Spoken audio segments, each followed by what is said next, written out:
Urea బస్తా దొరుకుతలేదు రైతులకు. మార్పు బాగుందా? ఫిబ్రవరి 6వ తారీఖు రైతు బంధు వడలేదు. మార్పు బాగుందా? 2 నెలల పెన్షన్ కొట్టిండు, 2000 పెన్షన్ కూడా. మార్పు బాగుందా? 4000 పెన్షన్ అన్నాడు, ఉన్న 2000 కూడా 2 నెలలు ఇయ్యలే. 2 సార్లు రైతు బంధు కూడా ఇయ్యలే. ఇది వాస్తవమా కాదా ఆలోచన చేయండి. మొదటిసారి మోసం చేస్తే మోసం చేసినంత తప్పు అవుతుంది. కానీ రెండోసారి కూడా అవే దొంగ మాటలకు మనం మోసపోతే ఈసారి తప్పు మనదైతుంది.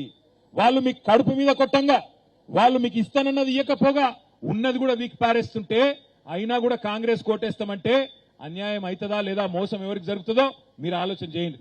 నెలకు 2,500 రావాలన్నా, ముసలోళ్ళకు 4,000 పెన్షన్ రావాలన్నా కాంగ్రెస్ కు బీజేపీకి వాతలు పెట్టాలి.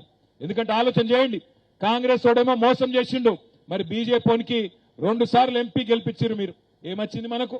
మన రాజన్న గుడికి రూపాయి వచ్చిందా? ఏం లావాడాలి? ఏదైనా గల్లీకో రూపాయి వచ్చిందా? ఎవరన్నా పేదోళ్ళకు రూపాయి వచ్చిందా? బీజేపీ నుంచి అక్షింతలకు మోసపోకుండ్రి, దొంగ మాటలకు మోసపోకుండ్రి. కేవలం ఒకటే యాది పెట్టుకోండి, ఎవరు పేదోళ్ళని కడుపులో పెట్టుకొని తండ్రి లెక్క చూసుకున్నాడు, ఎవరు తెలంగాణ తెచ్చిండో వాళ్లకు ఓటేయండి, ఆగం కాకండి.